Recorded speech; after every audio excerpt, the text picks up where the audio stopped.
In this video, I'll be building my table saw fence from the plans that are available on my website.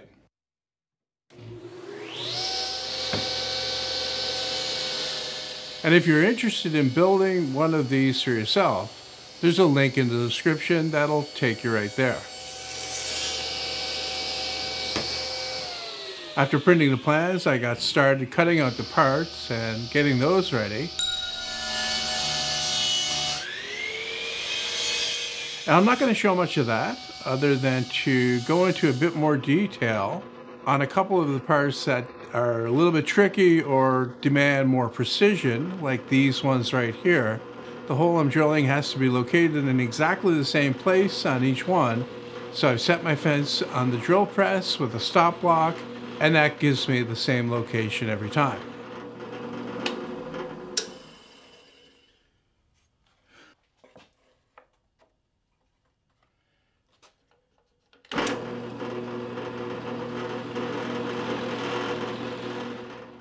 Also, the cam handle, which is probably the most difficult part to make in the whole build.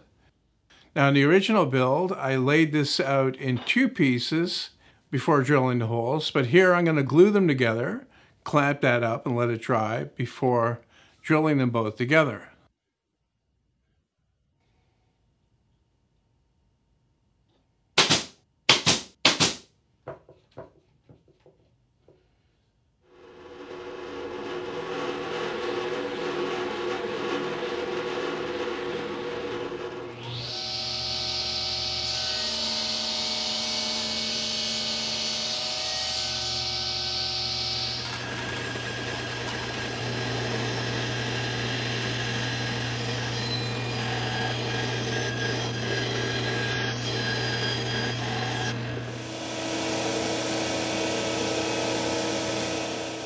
With those parts made and out of the way, we can move on to general assembly. I'm going to start with the mounting rail for the fence. And this is in three pieces. And to help hold the parts in line while I get the screws driven in, I'm driving in some pins. And that's mainly because I have the pin nailer. And also, it speeds things up, especially when you're doing this on camera.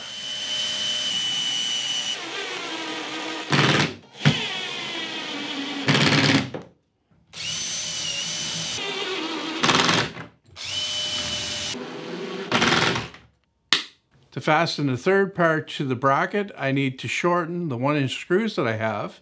I'm just going to snip off the end with these cutters. And the reason is they are a little bit too long. They'll poke through the surface after going through the 2 layers of 1/2-inch plywood.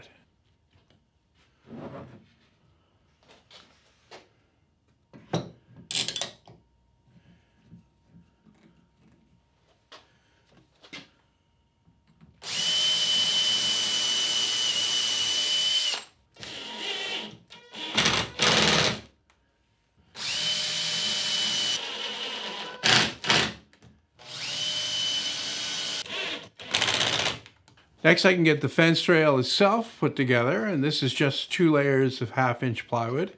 And I'm going to glue together, and once again, I'm going to use pins to hold the parts in line. And then clamp it down to the flat surface of my table saw. Keeping these parts flat and straight, especially while the glue dries, is very important. Now, after the glue dried on the fence rail, I trimmed just a very small amount off to even up both sides. The rail starts off 3 inches wide, but it really won't hurt to cut a little bit off. The fence will still fit.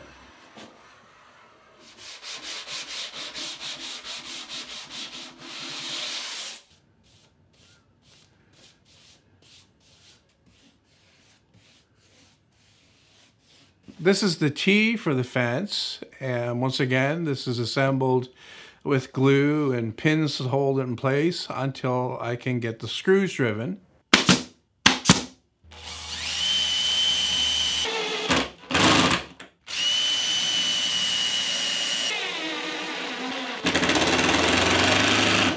I'm sanding the top of the T to make it nice and flush and clean it up.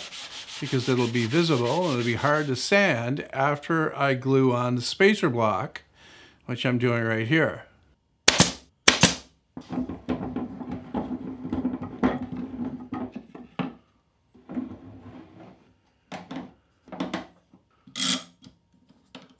After the glue dried on that, I can start assembling the main part of the fence.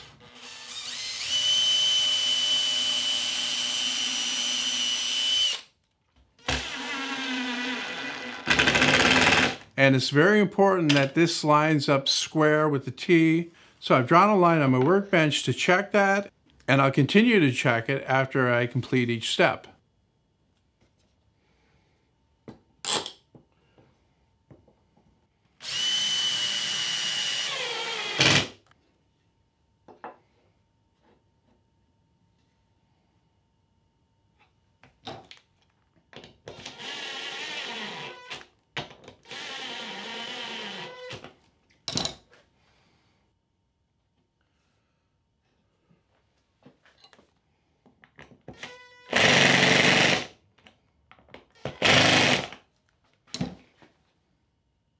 This is the rub plate that I've made from a piece of aluminum.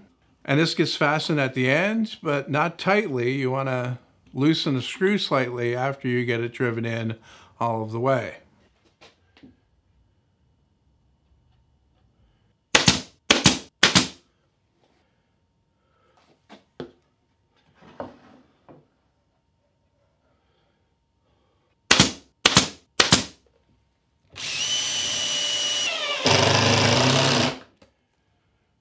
Next, I can get the parts that the cam handle pivots on attached. And these have to be very strongly fastened and lined up correctly. I'm going to take the pivot pin and put in there to make sure that they are.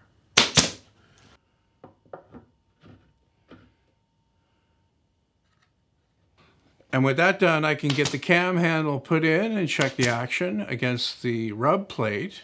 And this looks good. It's moving the rub plate more than enough to grip the fence rail. This is the pointer from the old fence, actually. I just painted it red this time to mix things up.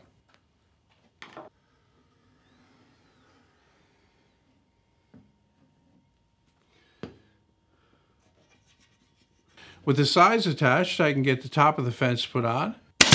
And it's a really good idea to check it at this point to make sure that the sides of the fence are square to a flat surface like the top of your table saw. And here I'm checking that with a square that I can trust.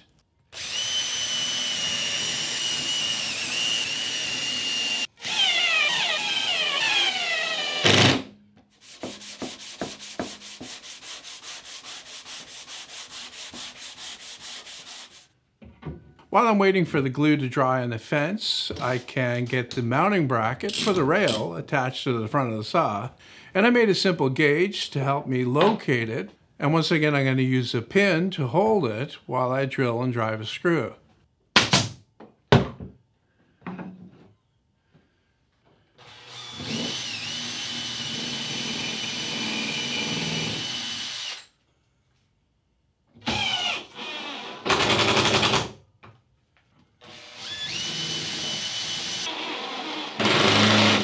And now with the fence rail just sitting on the mounting bracket, I can check that the fence is just above the surface of the saw. There should be a little bit of a gap underneath it so it doesn't touch the top. For the sides of the fence, I decided to use more of the same plastic that I used for the top of the table saw. This stuff is really slippery and really durable. But of course the original was plywood, and that's always a perfectly fine option as well. Once again, I've taken these from the original fence. These are the shims that go on either side of the cam.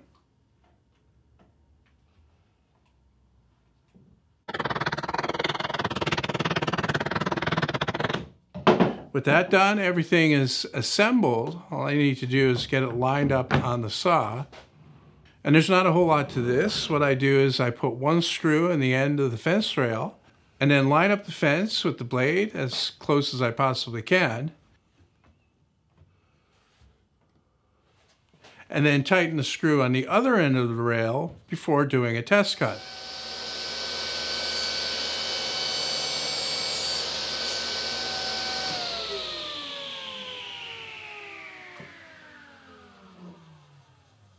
And I made a video that goes into a little bit more detail on this. There's a link to that in the description.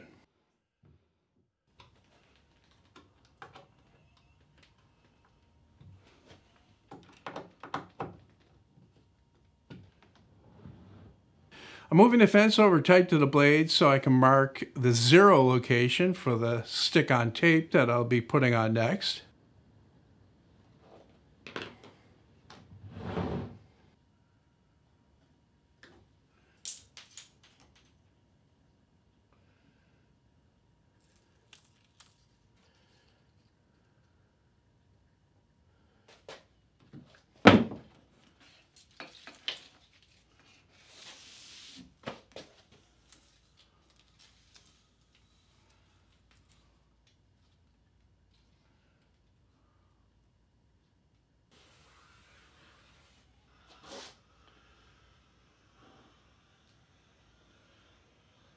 And the last step is to fasten the bearing block at the end of the fence. And what this does is it holds that end of the fence up off the surface of the top as well, so that it just rides on that plastic bearing.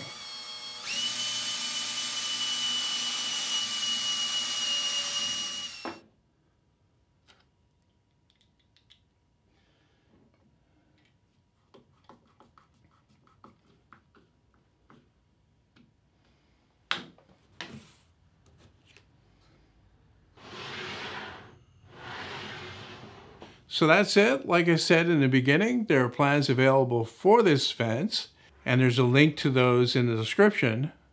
There are also links to the other videos that I made showing the original build and the original build article, as well as the other detailed videos I mentioned here.